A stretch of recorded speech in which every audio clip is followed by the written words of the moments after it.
78 number آیا ہے مبارکہ ہے۔ تو پچھلے ہماری جو ہم نے پڑھا تھا ان میں کافروں کے مختلف ظلم اور ستم کے بارے میں ذکر کیا گیا تھا، کبھی ان کی قرآن مجید کی تحریف کے بارے میں، کبھی انبیاء کرام کی اہانت کے بارے میں، کبھی وعدوں کی نافرمانی کے بارے میں ان کا یہ ذکر کیا گیا تھا۔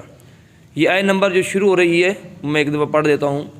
اعوذ باللہ من الشیطان الرجیم، بسم اللہ الرحمن الرحیم۔ فویل للذین یکتبون الکتاب بایدیہم ثم یقولون ھذا من عند اللہ لیشتروا به ثمنا قلیلا فویل لهم مما کتبت ایدیہم وویل لهم مما یکسبون۔ یہ آیا ہے کریمہ ہے جو ہم وَمِنْهُمْ أُمِّيُّونَ لَا يَعْلَمُونَ الْكِتَابَ إِلَّا أَمَانِيَّ وَإِنْهُمْ إِلَّا يَظُنُّونَ۔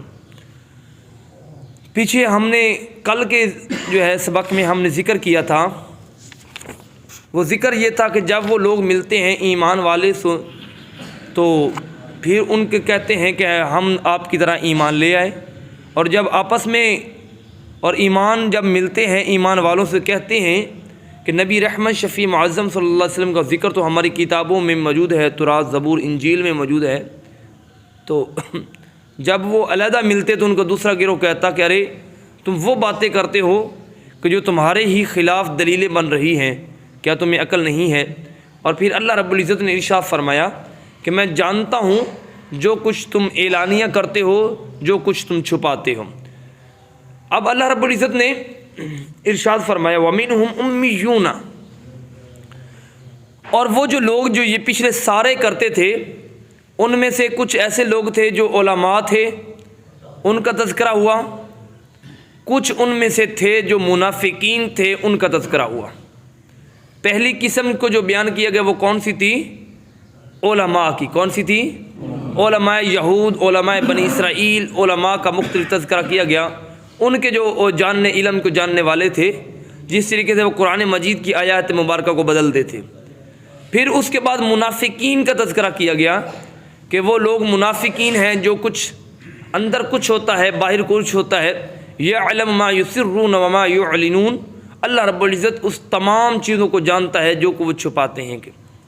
پھر اس کے بعد آج ان کی تیسری قسم کا یہاں پر تذکرہ کیا جا رہا ہے، جس میں جہلاء کا تذکرہ کیا جا رہا ہے۔ جہلاء کے بارے میں اللہ رب العزت فرما رہا ہے وَمِنْهُمْ أُمِّيُّونَ، اور ان میں سے وہ لوگ وہ نہیں جانتے، جاہل ہیں۔ یہاں پر لفظ امیون کے اوپر تھوڑی سی بحث ہے، وہ میں ترجمہ کر کے آگے چلتا ہوں پھر کروں گا۔ وَمِنْهُمْ أُمِّيُّونَ، ان میں سے کچھ لوگ ہیں جو ان پڑھ ہیں، لا يعلمون، نہیں جانتے، الکتاب، کتاب کو، الا امانیہ، اور اس دھوکے میں ہیں، وَإِنْهُمْ، اپنی خواہشات میں ہیں، خواہشات رکھتے ہیں کہ شاید ہم ہی جاننے والے ہوں گے، وَإِنْهُمْ إِلَّا يَظُنُّونَ، اور اسی گمان وہ نہیں ہے مگر اسی گمان کے اندر، اسی خواہش کے اندر۔ اب یہاں پر اللہ رب العزت نے اس آیہ مبارکہ میں 3-4 چیزوں کا خاص کر کے اشارہ فرمایا ہے۔ پہلا تو فرمایا امیون، یہاں پر ایک بہت بڑا اعتراض بھی ہوتا ہے اہل سنت کی جماعت پر، امی کا ہونا۔ یاد رکھیے گا کہ امی جو ہے، اس کے 2 معنی ہوتے ہیں۔ ایک کا معنی ہوتا ہے اصل کی طرف لوٹنا، ماں کو کیا کہتے ہیں؟ ماں کو بھی کہتے ہیں، اور جیسے کہ الکتاب، قرآن مجید کو الکتاب، سورہ فاتحہ کو الکتاب کہا جاتا ہے، مکہ شریف، مکہ المکرمہ کو القرآن کہا جاتا ہے۔ تو اسی طریقے سے ایک لفظ کا معنی ہے اصل کا ہونا، ایک لفظ کا معنی ہے ان پڑھ اور جاہل کا ہونا۔ یہاں پر دوسرے معنی میں استعمال کیا گیا ہے کہ وہ لوگ ان جاہل ہیں۔ اب وجہ کیا ہے؟ پہلے معنی میں اس کو کیوں نہیں، دوسرے کا معنی میں اس کو کیوں نہیں استعمال کیا گیا، دوسرا معنی کیوں نہیں لیا گیا؟ کیونکہ رب کائنات نے اگلی ہی یعنی کہ اس کے دوسرے حصے میں ان کے اڑ پڑھ ہونے کا تذکرہ فرمایا ہے۔ اور یہاں پر اللہ رب العزت نے فرمایا لا یعلمون الکتاب، فرمایا کفار کی یہ علامت ہوتی ہے، میری طرف توجہ رکھے، کفار کی یہ علامت ہوتی ہے کہ وہ لا یعلمون الکتاب، کتاب کو نہیں جانتے، کتاب کو نہیں جانتے۔ یہاں پر اللہ رب العزت نے یہ نہیں فرمایا لا یقرأ الکتاب، وہ کتاب کو نہیں پڑھ سکتے، فرمایا وہ پڑھتے ہیں، وہ ظاہری الفاظ ان کو آتے ہیں، مگر لا یعلمون، مگر ان کو کتاب کا علم نہیں ہے، ان کو کتاب کا، تھوڑا جیسا بولو، ان کو کتاب کا علم نہیں ہے۔ فرمایا کہ جس کو جو وہ یعنی کہ کتاب کی سوجھ بوجھ نہیں رکھتے، کتاب کو جاننا نہیں چاہتے، کتاب کے بارے میں تگ و دو نہیں کرتے، اس کے اسرار و راز و رموز کو وہ اس کے بارے میں واقف نہیں ہے، فرمایا کہ وہ لوگ ان پڑھ ہوتے ہیں جو کتاب کو نہیں جانتے۔ یہاں پر یوں کہہ لیجیے، ان پڑھ کی ڈیفینیشن یہ کر لیجیے، ان پڑھ وہ بندہ ہوتا ہے، ان پڑھ اور جاہل وہ بندہ ہوتا ہے کہ جو کتاب کو نہ جانے، کتاب کو نہ پڑھنے والا ان پڑھ نہیں ہوتا، بلکہ نہ جاننے والا ان پڑھ ہوتا ہے۔ اسی لیے یہ منافقین کی، یہ کفار کی، یہ ان لوگوں کی کتابیں تھی کہ وہ فقط صرف تلاوت کرتے تھے۔ آج کل ہمارے ہاں بھی تقریباً 95% اسی بات کی طرف جو ہے، ہم بھی اسی روش کی جانب چل پڑے کہ ہم بھی بس تلاوت کرنے والے رہ گئے، تو ہم قرآن کو جاننے والوں کے اس صف سے نکل گئے۔ حضرت عبداللہ بن عباس رضی اللہ تعالیٰ نے اس آیہ مبارکہ میں لا یعلمون الکتابہ کے بارے میں فرماتے ہیں کہ وہ لوگ، ان کی تباہ و بربادی اس لیے ہوئی تھی کہ وہ لوگ کتاب کو تو مانتے تھے کہ بڑی محبتوں والی کتاب ہے، مگر اس کتاب کو وہ لوگ سمجھنے کی کوشش نہیں کرتے تھے، فقط جو ہے اس کتاب کو اپنا جو ہے والا الماریوں کا زیور بنا کے، اپنے سروں کا زیور بنا کے فقط جو رکھتے تھے۔ تو اسی لیے وہ سمجھتے نہیں تھے اس کی نحوست کیا ہوتی تھی، کہ اگر کوئی کتاب کو بدل دیتا، اس میں کوئی آیات کو بدل دیتا، اس میں کوئی حکم کو بدل دیتا، تو ان کو سمجھ نہیں لگتی تھی کیا ہو چکا ہے۔ وہ رات کو سو کے اٹھتے، کہتے یہ تو وہی ہماری کتاب ہے، مگر اس میں حکم کو وہ بدلا جا چکا ہوتا۔ کچھ لوگ تھے جو حکم کو بدل دیتے تھے۔ اور پھر فرمایا الا امانیہ، مگر یہ ان کی صرف یہ خواہشات ہیں کہ ہم حق پر ہیں، ہم بچ جائیں گے۔ امانیہ کہتے ہیں اپنے اندر کے وجود کی بات کو، دل کی۔ آیا ہے نمبر 78 جو ہے وہ اس کا ترجمہ اور کچھ تفسیر آپ کے سامنے پیش کی تھی، ایک دو چیزیں اس میں رہتی تھیں، وہ آج بیان کر کے میں اگلی آیہ کریمہ کی جانب جاؤں گا۔ اعوذ باللہ من الشیطان الرجیم، بسم اللہ الرحمن الرحیم۔ وَمِنْهُمْ أُمِّيُّونَ، اور ان میں سے وہ لوگ جاہل ہیں، لا يعلمون الکتاب، جو کتاب کو جاننے کی کوشش نہیں کرتے یا کتاب کو جانتے نہیں ہیں۔ یاد رکھیے گا، اللہ رب العزت نے ارشاد فرمایا لا يعلمون الکتاب۔ ڈاکٹر صاحب یہ میں آپ کے لیے کر رہا ہوں، کل آپ نہیں تھے اس لیے میں دوبارہ ڈیٹیل عرض کر رہا ہوں۔ وَمِنْهُمْ أُمِّيُّونَ، اور ان میں سے کچھ لوگ امی ہیں۔ یہاں پر لفظ امی جو ہے اس کے دو معنی بولے جاتے ہیں، ایک معنی اس کا ہے اصل کی طرف لوٹنا، جیسا کہ ماں کو کہتے ہیں، مکہ المکرمہ کو القریٰ کہتے ہیں، اسی طریقے سے اور بھی بہت سی چیزوں کے ساتھ لفظ لگتا ہے۔ ہر جگہ کا معنی جاہل نہیں ہوتا۔ حضور نبی رحمت شفیع معظم سرور کون و مکان تاجدار انبیاء شہنشاہ حلتا امام الانبیاء حضور نبی رحمت صلی اللہ علیہ وسلم کو بھی امی کہا جاتا ہے، لیکن کچھ لوگ اعتراض کرتے ہیں کہ آقا اسلام کو امی کہا جاتا ہے تو نعوذ باللہ نقل کفر نہ باشد، کہ کریم آقا اسلام جاہل ہیں یا انہیں پڑھنا نہیں آتا، لکھنا نہیں آتا، اس لیے امی کہا جاتا ہے۔ تو لفظ امی کے ہر مفسر نے اور ہر لغت والے نے، یاد رکھیے کہ لغت جو ہوتی ہے وہ کسی مذہب کو ڈیفینڈ نہیں کرتی، بلکہ لغت جو ہے وہ الفاظ اور معنی کو ڈیفینڈ کرتی ہے۔ تو ہر لغت والے نے لفظ امی کا معنی دو لکھے ہیں، ایک اصل لکھا ہے، ایک ان پڑھ لکھا ہے۔ تو یہاں پر یہ دوسرے معنی میں استعمال ہوا ہے، وَمِنْهُمْ أُمِّيُّونَ، کچھ لوگ ایسے ہیں جو ان پڑھ ہیں، نہیں پڑھ سکتے، لا يعلمون الکتاب، وہ کتاب کا علم نہیں رکھتے، کتاب کو جانتے نہیں۔ یہاں پر اللہ رب العزت نے کتاب کو پڑھنے کے بارے میں نہیں کہا کہ وہ لا یقرأ الکتاب، وہ کتاب پڑھ نہیں سکتے، فرمایا وہ کتاب کو جانتے نہیں۔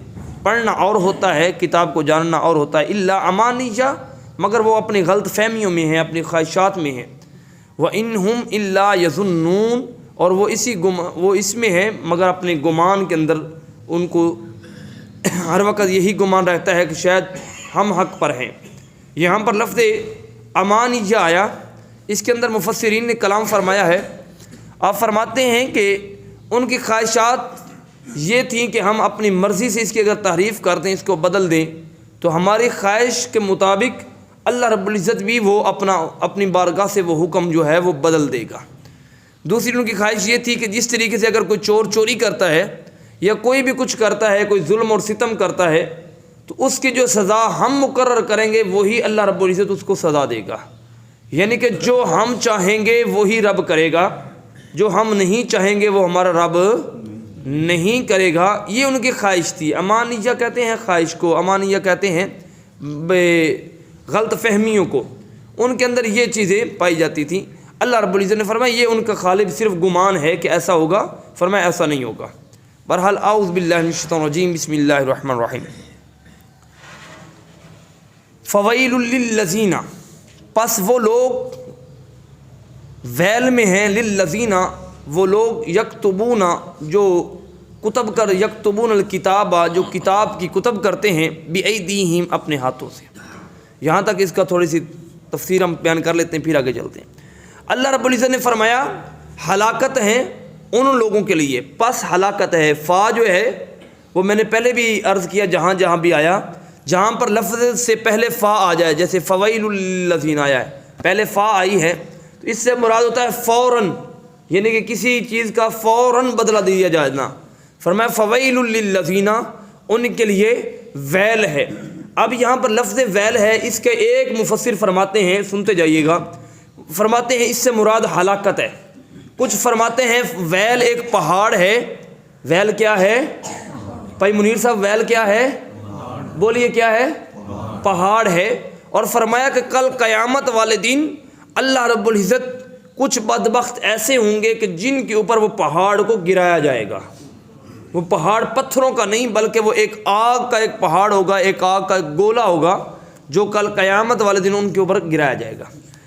تیسرے مفسر فرماتے ہیں کہ ویل سے مراد جہنم کے اندر ایک ایسا گہرا اور کنواں ہے کہ جس میں انسان کو ڈالا جائے گا، اور انسان اس کی تہ تک پہنچتے پہنچتے انسان کو کئی سال لگ جائیں گے۔ اتنا گہرا کنواں اللہ پاک نے وہ کل قیامت والے دن ان کے لیے پیدا فرمایا ہے۔ پھر فرمایا کہ ویل سے مراد پتھر ہیں کہ اللہ رب العزت کل قیامت والے دن وہ ایسی چٹان اور ایسا پتھر ہے کہ جن کے اوپر کھڑا ہونا تو دور کی بات ہے، فرشتے بھی اس کی گرمی سے پناہ مانگتے ہیں۔ فرمایا ویل سے مراد وہ پتھر ہے۔ چوتھی تفسیر فرمایا کہ ویل سے مراد اللہ رب العزت نے شاہ فرمایا کہ یعنی کہ بعض مفسرین فرماتے ہیں کہ ویل سے مراد ایک نہر ہے، جس نہر کے اندر خون اور پیپ بہتی ہے، جس نہر کے اندر جہنمیوں کی بدبو وغیرہ، ان کے پاخانے وغیرہ، ان کی جسم سے نکلنے والی رطوبت وغیرہ بہتی ہے۔ فرمایا ویل سے مراد وہ ہے۔ تو یہ تمام مفسرین نے، حضرت عبداللہ بن عباس رضی اللہ تعالیٰ عنہ آپ اس جانب گئے ہیں کہ ویل سے مراد وہ جہنم کا گڑھا ہے جہاں سے۔ اور پھر یاد رکھیے گا کریم آقا صلی اللہ علیہ وسلم نے ارشاد فرمایا کہ مومن کو چاہیے کہ وہ ہر وقت جہاں ویل کی ہر وادی سے پناہ مانگے، مگر جو ہے ویل سے بڑھ کر پناہ مانگے، کیونکہ کریم آقا صلی اللہ علیہ وسلم جب بھی ویل کا تذکرہ فرماتے تھے آپ کے جسمان مبارک بھیگ جایا کرتے تھے۔ فرماتے یہ اللہ رب العزت کے عذاب میں سے سب سے سخت ترین عذاب ویل کا عذاب ہے۔ پھر اللہ رب العزت نے ارشاد فرمایا فویل للذین، پس ویل ہے للذین ان لوگوں کے لیے، للذین ان لوگوں کے لیے ویل ہے۔ کون سا عذاب کن لوگوں کے لیے ہے؟ فرمایا یکتبون الکتاب بایدیہم، جو کتاب کو لکھتے ہیں اپنے ہاتھوں سے، اپنے ہاتھوں سے بات کو لکھتے ہیں۔ لکھنے کے بعد پھر کیا کہتے ہیں؟ ثم یقولون، پھر اس کے بعد کہتے ہیں ھذا من عند اللہ، یہ تو اللہ رب العزت کی طرف سے ہے۔ یعنی کہ رات کو اندر بیٹھ کر وہ آیات گھڑتے تھے، اپنے پاس سے حکم لکھتے تھے، لکھنے کے بعد صبح لوگوں کو سناتے، کہتے کہ یہ تو حکم جو ہے یہ ہم نے نہیں لکھا بلکہ اللہ رب العزت کی جانب سے یہ حکم آیا ہے۔ کس لیے کرتے تھے؟ ان کا مقصد کیا تھا؟ اب اللہ رب العزت نے ان کا مقصد بھی بیان فرمایا۔ دیکھیے مقصد جو ہوتا ہے انسان، یعنی کہ جو انسان کا لالچ ہوتا ہے وہ دل میں ہوتا ہے۔ کہاں ہوتا ہے جی؟ بولیے کہاں ہوتا ہے؟ لالچ، دل میں خواہشات، مقصد کہاں ہوتا ہے؟ مقصد کبھی انسان کا ظاہر نہیں ہوتا. مقصد جو ہے خیالات ہوتے ہیں وہ کہاں ہوتے ہیں؟ دل میں، ذہن میں، سوچوں میں ہوتے ہیں. اللہ رب العزت نے یہ آیا ہے کریمہ کا فرما دیا کہ لوگوں جو تم دل میں سوچتے ہو یا ذہنوں میں سوچتے ہو، فرمایا تمہارا رب وہ بھی جانتا ہے. تمہارا رب وہ بھی جانتا ہے تمہارے دلوں میں اٹھنے والے خیالات، تمہاری سوچوں کو، تمہاری ہر چیز پر. مگر یہ اس کا کرم ہے کہ وہ سوچوں کے اوپر گرفت نہیں فرماتا. انسان اگر اللہ نہ کرے کوئی برائی کے بارے میں سوچے تو سوچنے پر وہ گرفت نہیں فرماتا، عمل کرنے پر گرفت فرماتا ہے. جب بندہ جو ہے اچھا یا برا عمل کرتا ہے تو جزا اور سزا عمل پر دی جاتی ہے، سوچ پر جزا اور سزا نہیں دی جاتی. لیکن اللہ رب العزت نے ارشاد فرما دیا کہ ہم ان کے خیالات کو بھی، ان کے عمل کو بھی جانتے تھے. ان کا کیا تھا کہ وہ کہتے کہ یہ تو اللہ رب العزت کی جانب سے لیشتروا بہ ثمنا قلیلا، اور ان کا مقصد یہ تھا کس واسطے کہ وہ اشترا کرتے تھے، مشتری ہو جاتے تھے ثمنا قلیلا. اس کو یعنی کہ وہ حکم جو ہے وہ اس لیے بدلتے تھے، لکھتے تھے تاکہ وہ اس کے بارے میں تھوڑا اس کو بیچ سکیں، خرید سکیں اور دنیا کا مال اکٹھا کر سکیں. ثمنا قلیلا، کچھ چند روپوں کے لیے، چند پیسوں کے لیے، چند دنیا کے مال کے لیے. فرمایا فویل لہم، پھر اللہ رب العزت نے فرمایا ویل ہے ان لوگوں کے لیے، مما جو کتبت ایدیہم، جو اپنے ہاتھوں سے لکھتے ہیں، وویل لہم، اور ہلاکت ہے ان کے لیے، مما یکسبون، جو وہ کماتے ہیں. اب یہاں پر اللہ رب العزت نے لفظ ویل کو 3 مرتبہ ارشاد فرمایا. کتنی دفعہ جی؟ 3 مرتبہ. اب چاہیے تو یہ تھا کہ باری تعالیٰ ایک مرتبہ ہی ارشاد کر دیتا، فرما دیتا کہ ہلاکت ہے ان لوگوں کے لیے جو یہ کام کرتے ہیں. مگر اللہ رب العزت نے ان کے ہر حکم اور عمل کے ساتھ ساتھ لفظ ویل کو استعمال فرمایا. تو یہاں پر اللہ رب العزت نے گویا کہ یہ مقصود فرمانا تھا کہ لوگوں سب سے بدبخت ہوتا ہے وہ بندہ جو یہ عمل کرتا ہے. ان میں سے پہلا عمل کون سا ہے؟ جو اپنے ہاتھوں سے کتاب کو لکھتا ہے. یاد رکھیے گا، کتاب یہاں پر لکھنے سے مراد صرف ہاتھ سے لکھنا نہیں ہے، بلکہ یہاں پر لکھنے سے مراد بولنا بھی ہے. مفسرین فرماتے ہیں انسان کا قول انسان کا قلم ہوتا ہے. انسان چاہے ہاتھ سے لکھ، جس طریقے سے طلاق کہے، طلاق اگر بندہ ہاتھ سے لکھ دے تو تب بھی طلاق ہو جاتی ہے، تب بھی بولیے کیا ہو جاتی ہے؟ طلاق ہو جاتی ہے. انسان قول کر دے تو تب بھی طلاق ہو جاتی ہے. یعنی کہ زبان اور ہاتھ یہ دونوں قلم ہوتے ہیں. بعض اوقات قول کے ذریعے بات پہنچا دی جاتی ہے، بعض اوقات خط کے ذریعے. جس طریقے سے پہلے دور میں خط ہوا کرتے تھے، اب اس دور میں موبائل ہے، اس دور میں لکھنا نہیں پڑتا. اللہ رب العزت نے فرمایا کہ وہ بدبخت ہوتے ہیں وہ لوگ، وہ ویل والے ہوتے ہیں، جہنم والے ہوتے ہیں کہ جو اب بات اپنی طرف سے کرتے ہیں پھر کہہ دیتے ہیں کہ یہ اللہ کا قول ہے. جس طریقے سے لوگوں کی واہ واہ لینے کے لیے، لوگوں کی سبحان اللہ لینے کے لیے، لوگ 4 پیسوں کے لیے، یعنی کہ ہمارے ہاں بھی آج کل یہ روش بہت زیادہ پائی جا رہی ہے. اگر جہاں پر جو ہے ہمارے ذہن میں جو بھی بات آتی ہے ہم وہ کر دیتے ہیں، اور پھر اس کی نسبت تو مصطفیٰ کی جانب کر دیتے ہیں، تو یہ نسبت اس کے خدا کی جانب کر دیتے ہیں. تو یہ ہلاکت ہوتی ہے ان لوگوں کے لیے. اعلیٰ حضرت امام احمد رضا خان فاضل بریلوی رحمۃ اللہ علیہ فرماتے ہیں، اور فتاوی رضویہ شریف کے اندر 29 نمبر جلد کے اندر فرماتے ہیں کہ لوگوں غیر عالم دین کا واعظ کرنا حرام ہے. غیر عالم دین کا واعظ کرنا حرام ہے. آپ سے پوچھا کہ حضور اگر غیر عالم دین صحیح حدیث بتا رہا ہو، سچا قول فرما رہا ہو، قرآن کی آیت مکرمہ بتا رہا ہو، کیا اس کا بھی نہ سنیں؟ سنیے، اعلیٰ حضرت نے فرمایا ہاں اس کا بھی سننا منع ہے، اس کا بھی سننا منع ہے. شاگرد نے حیران ہو کے سوال کیا اعلیٰ حضرت حضور کیا بات ہے؟ اعلیٰ حضرت وہ تھے کوئی عام ہستی نہیں تھی، بلکہ 150 علوم کے اوپر اللہ رب العزت نے آپ کو دسترس عطا فرمائی تھی. کتنے؟ 150 علوم کے اوپر، 150 علوم کے اوپر. اور حضور شیخ الاسلام حضور شیخ الاسلام ڈاکٹر محمد طاہر القادری رحمۃ آپ فرماتے ہیں کہ لوگوں میں ڈائریکٹ ایک واسطے سے اعلیٰ حضرت کا شاگرد ہوں، اور آپ بڑے احسن انداز میں اعلیٰ حضرت کا نام لیا کرتے تھے، اعلیٰ حضرت کا تذکرہ فرمایا کرتے. بہرحال اعلیٰ حضرت سے پوچھا گیا کہ حضور اگر کوئی صحیح حدیث سنائے یا قرآن کی صحیح آیت پڑھ کے صحیح ترجمہ سنائے، اس کے بارے میں کیا حکم ہے؟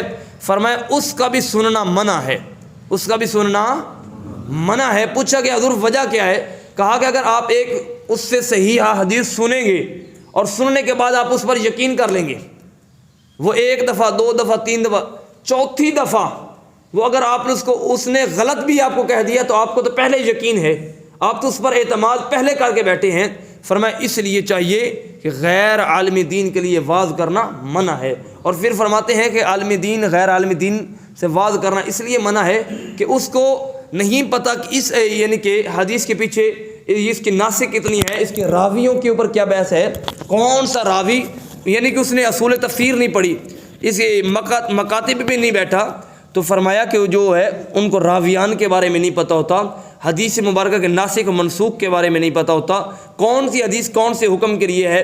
جس طریقے سے حضرت سیدنا ابو ہریرہ رضی اللہ تعالیٰ نے ارشاد فرمایا تھا، لوگو اگر تمہیں میں سارا علم بتا دوں تو تم میری گردن جو ہے وہ تن سے جدا کر دو، یعنی کہ ہر علم ہر جگہ بتانے کے لیے نہیں ہوتا، تو یہ عالم دین کو ہی پتہ ہوتا ہے، جس نے چٹائی پر بیٹھا اور دال کی روٹیاں کھائی ہوتی ہیں اسے پتہ ہوتا ہے کون سا علم کس کو بتانا ہے، کس وقت بتانا ہے۔ کیونکہ یاد رکھیے گا کہ مثال کے طور پر حدیث پاک ہے تو حدیث پاک پڑھنے سے پہلے ہمیں اصول حدیث پڑھایا جاتا ہے، یعنی کہ اس حدیث کو ڈلیور کیسے کرنا ہے، وہ حدیث کون سی لینی ہے کون سی نہیں لینی۔ فقہ سے پہلے اصول فقہ پڑھائی جاتی ہے، تفسیر سے پہلے اصول تفسیر پڑھائی جاتی ہے، اسی طریقے سے الغرض۔ اللہ رب العزت نے فرمایا، اب آیت کریمہ کی جانب آتے ہیں، فویل للذین، ہلاکت ہے ان لوگوں کے لیے یا جو قول کرتے ہیں یا لکھتے ہیں اور لکھنے کے بعد اس کی نسبت خدا کی جانب کر دیتے ہیں۔ اور آج کل ہمارے ہاں اکثر جو ہے وہ ہمارے اسٹیجوں کے اوپر، یعنی کہ اگر ماں فوت ہو جائے تو ماں کی جانب ہم فضیلت لے کے چلے جاتے ہیں، جذبات سے کھیلتے ہیں، باپ فوت ہو جائے تو باپ کی فضیلت، وہ اگلے کو رلایا، اگلے کی جیب سے پیسے نکال کے اپنی جیب میں اپنی بھی بلے بلے، اور پھر باہر نکال کے کہتے ہیں آج دیہڑی بڑی چنگی لگی۔ تو عزیزان گرامی قدر آج بھی وہ لوگ موجود ہیں۔ ہم اللہ اور اس کے رسول کے لیے کچھ نہیں کرتے، ہم جو فوت ہو گیا وہ تو مر گیا، اب جو زندہ بیٹھے ان کو بتاؤ کہ آپ نے کیا کرنا ہے۔ ماں مرے تھے ماپے مقدے، وہ تو ختم ہو گئے، اب ہم نے کیا کرنا ہے؟ ہمیں چاہیے کہ ہم اپنے محافل کو درس کے ساتھ منور کریں، نہ کہ شعر و شاعری کے ساتھ کریں۔ تو فرمایا ان کے لیے ہلاکت ہے، فَإِلِ اللَّهُ مِمَّا كَتَبَتْ أَيْدِيهِمْ، جو اپنے ہاتھوں سے لکھتے ہیں ان کے لیے بھی ہلاکت ہے۔ اور پھر فرمایا کہ جو ان سے مل جاتا ہے، یکسبون، جو کسب کر لیتے ہیں، کسب کرتے ہیں محنت کرنے کو، کہتے ہیں نا، ایک حدیث مبارکہ میں بھی ہے کہ جو محنت کرنے والا ہوتا ہے وہ اللہ کا حبیب ہوتا ہے، اللہ کا دوست ہوتا ہے۔ کسب محنت کو کہتے ہیں، کسب کسے کہتے ہیں؟ بولیے، محنت کو کہتے ہیں۔ اللہ رب العزت نے فرمایا جو محنت کرتے ہیں ان کے لیے بھی ہلاکت ہے۔ اب ذہن میں سوال پیدا ہوتا ہے جو محنت کرتے ہیں ان کے لیے ہلاکت کیسے ہوئی؟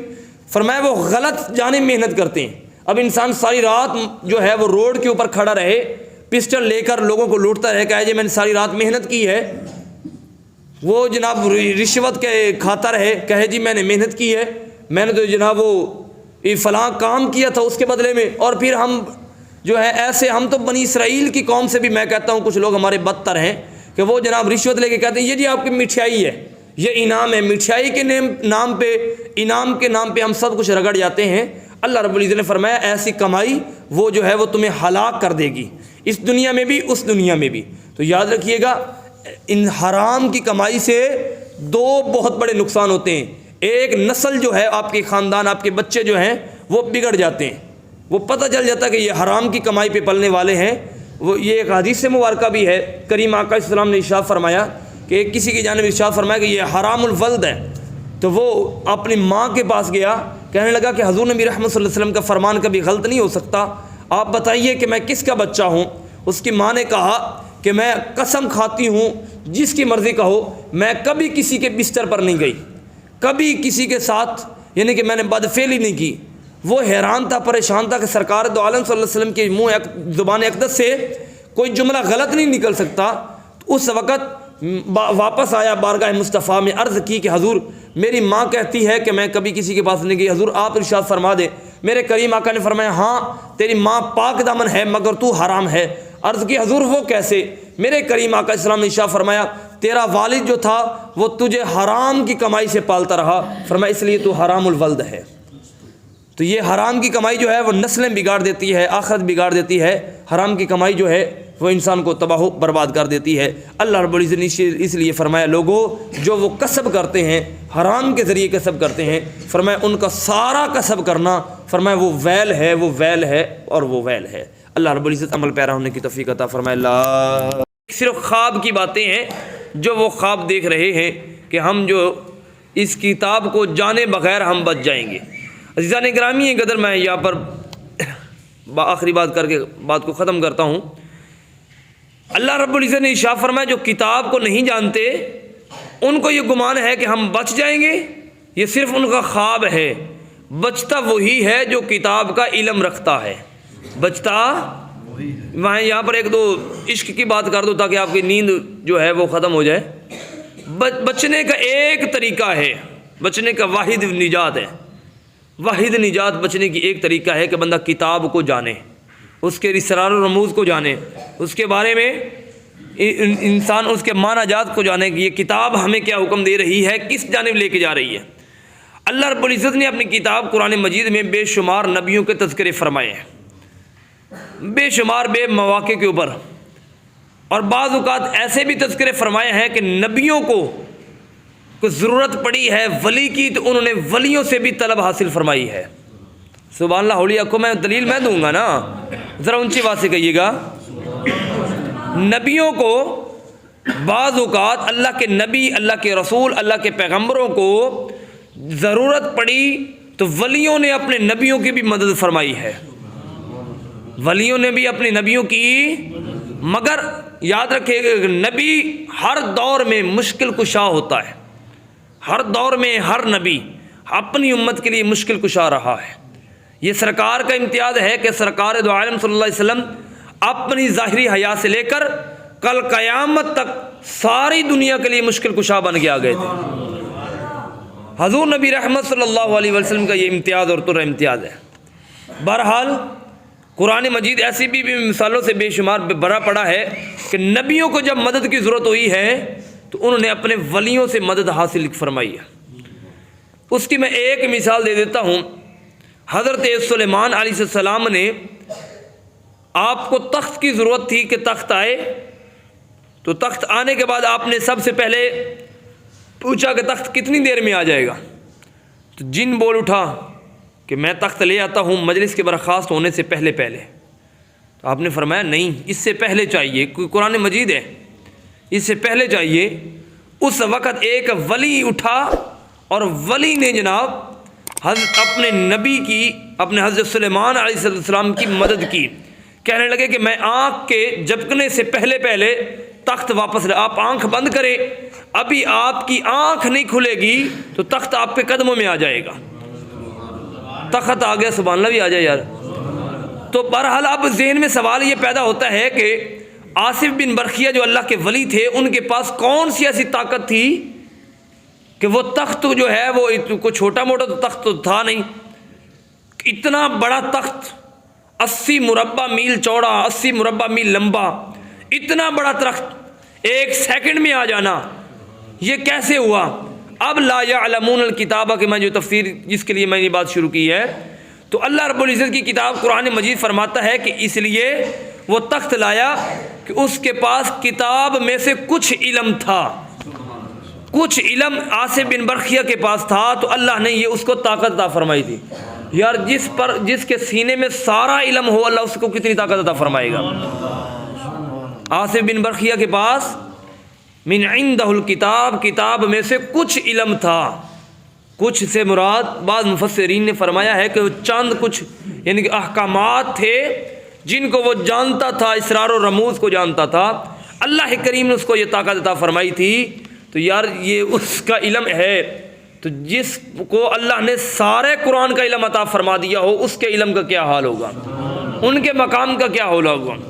میرے امام علی مقام مولا علی المرتضیٰ شیر خدا کرم اللہ وجہ الکریم فرماتے ہیں، لوگوں انل کتاب، فرمایا لوگوں میں کتاب ہوں، میں قرآن ہوں، اور فرمایا قرآن جاننے چاہتے ہو قرآن کیا ہے، فرمایا القرآن مع علی، فرمایا علی قرآن کے ساتھ ہوتا ہے، قرآن علی کے ساتھ ہوتا ہے۔ ایک اور حدیث پاک میں ارشاد فرمایا لوگوں میں قرآن ہوں، اور جب پوچھا کہ حضور قرآن کیا ہے، فرمایا قرآن علی ہے، یعنی کہ اللہ کریم نے قرآن مجید کا علم کا اتنا خزانہ عطا فرمایا ہے۔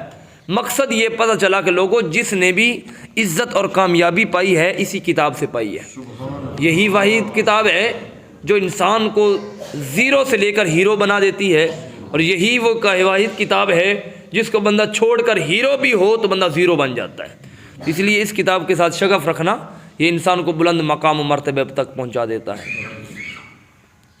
تو اللہ رب العزت ان پر عمل پیرا ہونے کی توفیق عطا فرمائے۔ کل انشاءاللہ اسی آیہ مبارکہ کو دوبارہ ہم مکمل فرمائیں گے۔